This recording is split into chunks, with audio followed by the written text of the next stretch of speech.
Was aja kalau ampe gue disamperin. Iya, sampai rumah saya akan tetap tracking handphonenya Akila. Dia habis kena serangan panik juga soalnya. You sure you okay? Ya.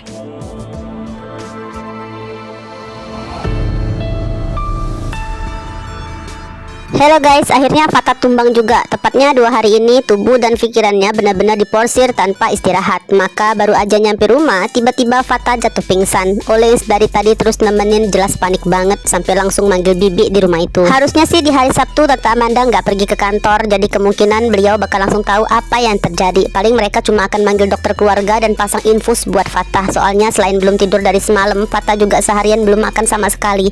Seenggaknya dengan pingsan begini, tubuh Fata dipaksa buat benar-benar istirahat. Jordan pun langsung datang ke sana untuk melihat kondisi putranya. Namun nih ironisnya, tubuh Fata seakan tahu aja kalau tugasnya udah selesai, karena secara enggak langsung Fata punya andil paling besar buat mengembalikan Akila jadi Akila yang seharusnya. Gimanapun selama 1 minggu penuh dengan kesabaran dan perhatian yang sangat tulus, Fata terus nemenin Akila melewatin fase demi fase sampai akhirnya Akila bisa mengingat semuanya dan melampiaskan semua kemarahannya ke semua orang, termasuk ke Fata sendiri. Dan di titik ini rasanya tugas Fata memang udah cukup, karena kan sekarang Akila sedang berada di fase dimana Akila nggak lagi membutuhkan Fata. Artinya setelah siuman dari pingsannya nanti, kemungkinan besar pikiran Fata bakal kembali ke realita. Fata akan menyerahkan urusan Akila pada orang-orang yang memang lebih berhak memikirkan urusan Akila sepenuhnya, yaitu keluarganya Akila dan juga Harry yang bagaimanapun masih berstatus sebagai pacarnya Akila, terlepas ya dari bagaimana perasaan Akila saat ini. Begitupun dengan perasaan Fata sendiri. Sampai sekarang hati Fata masih perlu dipertanyakan lebih condong ke siapa, karena saat Fata tahu Zara sempat kena serangan panik, rasa khawatirnya spontan hampir kembali tertuju ke Zara. Dan memang itulah masalah terbesar di hati Fata sebelumnya, kebingungan besar tentang perasaannya sendiri. Jadi nih, dengan pulihnya semua ingatan Akila, termasuk dengan sudah lepasnya Akila mengekspresikan emosinya, maka itu artinya Fata akan melanjutkan rencana yang sempat tertunda, mengosongkan hati, baik dari Akila yang jelas masih berstatus pacarnya Harry, maupun dari Zara yang hubungannya juga hampir mustahil mendapatkan restu dari Mama Amanda. Maka sudah waktunya sementara waktu ini Fata berhenti memikirkan semua orang, lalu mulai fokus menyembuhkan dirinya sendiri. Beralih ke Akila nih yang tanpa sadar justru telah mengambil keputusan paling tepat dengan mengajak Adit pergi bersamanya. Karena anehnya kepolosan Adit malah perlahan mengembalikan karakter asli Akila yang memang suka marah, ngomel, dan berdebat tanpa henti. Namun tentu aja guys, kemarahan Akila ke Adit nggak akan pernah sama seperti kemarahannya pada Angelica, Zara, Mohan, Raisa, Fata, ataupun Harry. Posisi Adit jelas beda, bahkan jauh dalam hati Akila masih menyimpan rasa bersalah ke Adit. Dulu kan Akila sering banget nyebut Adit itu cuma anak tiri, anak pungut, dan berbagai ucapan menyakitkan lain.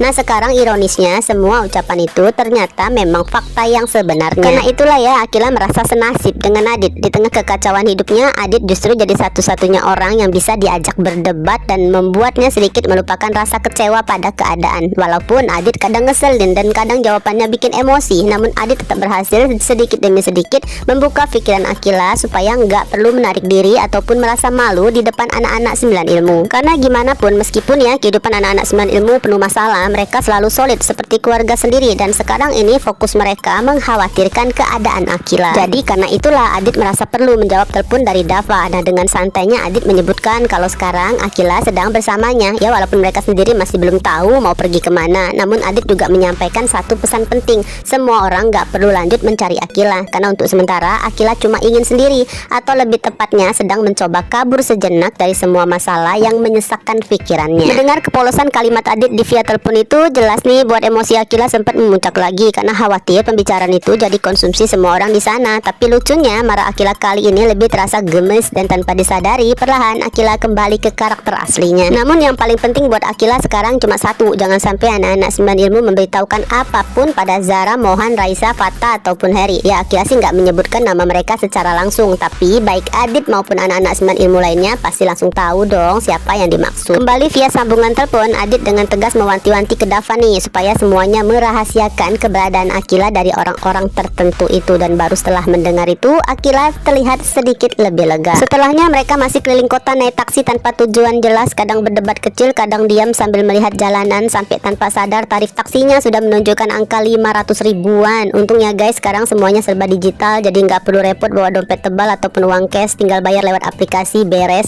Ya walaupun kemungkinan besar nanti mereka berdua tetap bakal shock sendiri saat sadar tarif liftnya terus membengkak, sementara mereka bahkan belum tahu sebenarnya mau pergi kemana. Sementara itu Harry yang bertugas mengantarkan Michael dan Mayang pulang dengan perasaan cemas ya, walaupun seenggaknya Akila nggak benar-benar sendirian. Lagi pula sudah dipastikan Harry tetap berniat begitu sampai di rumah nanti akan langsung melacak lokasi Akila lewat HP-nya. Kali ini alasannya memang karena darurat. Harry cuma ingin memastikan Akila selalu baik-baik aja, walaupun tetap ada resiko besar nantinya Akila bakal murka kalau sampai tahu dirinya dilacak. Apalagi ya kalau Akila sampai sadar kalau sebelumnya Harry juga pernah melakukan hal yang sama, bukan untuk mengkhawatirkannya, tapi karena sempat enggak mempercayainya. Sementara itu di teras kafe, Jevan memberikan ide nih agar mereka membuat grup khusus 9 ilmu. Tapi untuk sementara beberapa nama sengaja nggak dimasukkan dulu, yaitu Adit, Akila, Mohan, Raisa, Zara, Fata, dan Harry. Tujuannya sederhana, supaya mereka bisa cukup membahas perkembangan terbaru tentang Akila lewat chat grup tanpa memperkeruh keadaan. Meskipun begitu, suasana di antara mereka tetap terasa canggung dan sedikit tegang, karena baru kali ini mereka sepakat melakukan sesuatu tanpa melibatkan Mohan. Di tengah dilema itu justru William nih yang terlihat paling antusias. Rupanya sejak lama guys, William berharap ada yang punya ide lebih dulu untuk membuat grup seperti itu. Apalagi kan sebentar lagi mereka akan menghadapi ujian kelulusan. Setelah itu kan satu persatu pasti mulai berjalan ke arah hidup masing-masing. Jadi seenggaknya dengan adanya grup itu, mereka masih punya tempat untuk tetap terhubung sebagai keluarga kecil 9 ilmu. Sayangnya William sendiri lagi nggak benar-benar bebas untuk bersuara, karena sejak tadi Vio terus mengatur gerak-geriknya. Bukan cuma melarang William mendekat ke arah yang lain, bahkan hanya sekedar membaca isi chat grup pun sepertinya nggak diperbolehkan.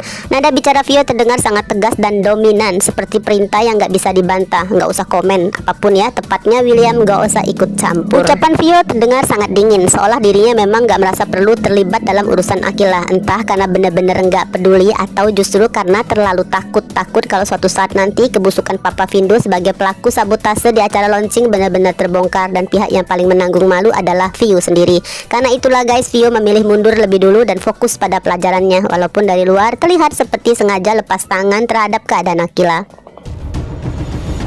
Beralih ke Zara, Mohan, Raisa, dan Devon. Sebelumnya di pinggir jalan hampir aja Mohan mengaku ke Akila kalau sebenarnya mereka memang udah tahu fakta itu. Namun bersamaan mobil Harry dan Fata datang ke sana. Jadi pembicaraan langsung terhenti karena fokus kemarahan Akila berpindahlah ke Fata, lalu ke Harry. Setelah itu Akila langsung menarik tangan Adit dan pergi begitu aja naik taksi. Setidaknya sekarang ada Adit yang menjaga Akila, dan pemikiran itu sedikit membuat mereka tenang. Karena itulah Mohan memilih pamit lebih dulu. Di benak Mohan sudah punya jawaban kenapa tadi Zara bisa sampai kena serangan panik. Rupanya setelah dibentak Akila seperti tadi. Mohan sih nggak menyalahkan Akila, sama sekali enggak guys. Tapi di sisi lain Mohan juga berhak dong khawatir pada sepupunya. Apalagi kondisi Raisa pun sebenarnya belum sepenuhnya stabil. Sedangkan Zara pun sadar kalau dirinya nggak bisa ikut campur lebih jauh lagi dalam urusan Akila, karena semuanya udah masuk ke ranah keluarga. Apalagi posisinya selalu aja serba salah. Namun di tengah suasana yang mulai mereda, tahu-tahu Devon yang ikutan pamit tiba-tiba membahas kondisi Zara yang masih lemah karena baru aja kena serangan panik. Jelas aja guys, Mohan, Raisa, dan Zara sedikit kaget karena mereka tahu ucapan itu bakal bikin Fata kembali khawatir. Dan bener aja ya, fokus Fata langsung tertuju ke Zara. Tatapannya berubah panik dan tegang, seolah baru sadar kalau Zara sebenarnya nggak baik-baik aja. Fata pun langsung menanyakan kondisi Zara dengan penuh kekhawatiran. Tapi Zara nggak mau kembali masuk ke alur itu lagi. Dengan cepet nih Zara beralasan kalau tadi cuma capek biasa. Nada bicara Zara sengaja diatur setenang mungkin, bahkan disertai sedikit senyuman tipis, senyuman yang lebih cocok diberikan untuk seorang teman biasa. Setelah itu Zara langsung pamit dan mengajak Mohan, Devon, Raisa segera pergi dari sana. Di sisi lain Devon langsung menyesali ucapannya sendiri guys. Padahal misi utama dari Mama Val kan jelas, yaitu Devon harus membuat Zara perlahan menjauh dari Fatah. Bahkan tanpa Devon perlu berusaha keras pun sebenarnya sudah hampir berhasil. Namun ucapan spontannya tadi justru bisa mengubah situasi lagi. Meskipun begitu Zara sebenarnya tetap mampu ya akan membunuh perasaannya sendiri ke Fatah, asalkan Fatah nggak kembali mengejarnya seperti dulu. Dan untuk hal itu baik Mohan maupun Raisa sepenuhnya mendukung Zara agar benar-benar bisa melanjutkan hidupnya dengan lebih bebas, lebih tenang, lebih ringan, dan kembali ceria tanpa ada Fatah.